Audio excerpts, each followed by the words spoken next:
হাসপাতালে চিকিৎসা সেবার সবশেষ খবর জানাতে চট্টগ্রাম থেকে যুক্ত হচ্ছেন নয়ন বড়ুয়া জয় এবং বরিশাল থেকে যুক্ত হচ্ছেন সাইফুর রহমান মিরন।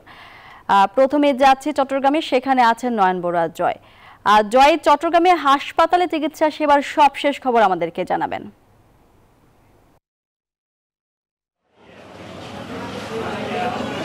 ধন্যবাদ মনি, আপনাকে।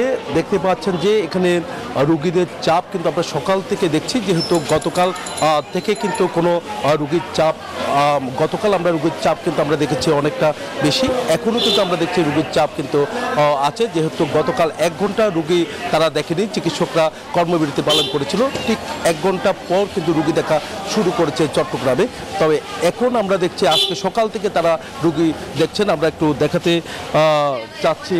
দেখতে পাচ্ছেন রোগীরা কিন্তু এখানে চিকিৎসকের সংকটও রয়েছে চট্টগ্রাম মেডিকেলে। একই সাথে আমরা দেখছি এখানে রোগীদের তারা বিভিন্ন জায়গা থেকে, প্রত্যন্ত অঞ্চল থেকে, যেহেতু চট্টগ্রাম মেডিকেল বলতে যে অনেক বড় বিভাগীয় মেডিকেল, তো বিভিন্ন জায়গা থেকে তারা এসেছেন। তারা বলছেন যে এখানে চিকিৎসক সংকট, তার কারণে দ্রুত সময়ের মধ্যে চিকিৎসা সেবা পাওয়াটা কিন্তু অনেকটা মুশকিল হয়ে পড়ছে। টিকিট কেটেও দীর্ঘ লাইনে তাদের অবস্থার অপেক্ষা করতে হচ্ছে। তবে দ্রুত সময়ের মধ্যে চিকিৎসাটা যদি পেত তাহলে তাদের জন্য অনেক সহজ হতো বলে আমাদেরকে জানিয়েছেন। এখানে যারা রোগীরা আছেন তারা বলছেন যে টিকিট কেটে তারা অল্প খরচের মধ্যে টিকিট পাওয়া নেওয়ার পরে কিন্তু তারা চিকিৎসা পাচ্ছে। এই কারণে কিন্তু আমরা দেখছি এখানে রোগীদের চাপ কিন্তু অনেকটা বেশি। চিকিৎসকরা বলছেন তাদেরকে যতটুকু পাচ্ছে তারা সেবা দিতে প্রস্তুত রয়েছে এবং কি সেবা কার্যক্রম তারা সচল রেখেছে বলে আমাদেরকে জানিয়েছেন। এই ছিল আমার এখানকার সর্বশেষ। ফিরে যাচ্ছে আমার সহকর্মী অপেক্ষা করছে বরিশালে মিরনের কাছে। এনজিওর কিস্তি প্রথমবার বিকাশ পেমেন্ট করলেই 20 টাকা ইনস্ট্যান্ট ক্যাশব্যাক।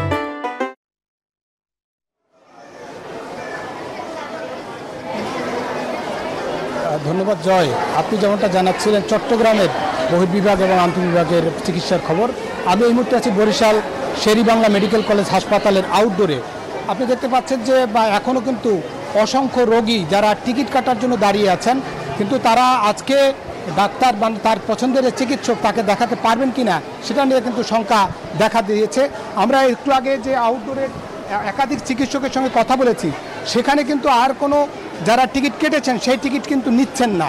ফলে এই যে যারা এখনও টিকিট কেটেছেন এবং যারা টিকিট কাটার জন্য অপেক্ষা করছেন তারা কিন্তু আজকে চিকিৎসককে দেখাতে পারবেন এমন কোনো নিশ্চয়তা নেই। কিন্তু যারা চিকিৎসক তারা বলেছেন যে আজকে যেহেতু সীমিত পরিসরে আমরা রোগী দেখব, সেই কারণে যে পর্যন্ত অর্থাৎ 10টা পর্যন্ত তারা যে টিকিটগুলো নিয়েছেন সেই টিকিটগুলোই মূলত তারা দেখবেন। এরপরের যারা টিকিট কেটেছেন বা কাটছেন তাদেরকে আগামীকাল এসে তাদেরকে চিকিৎসককে দেখাতে হবে।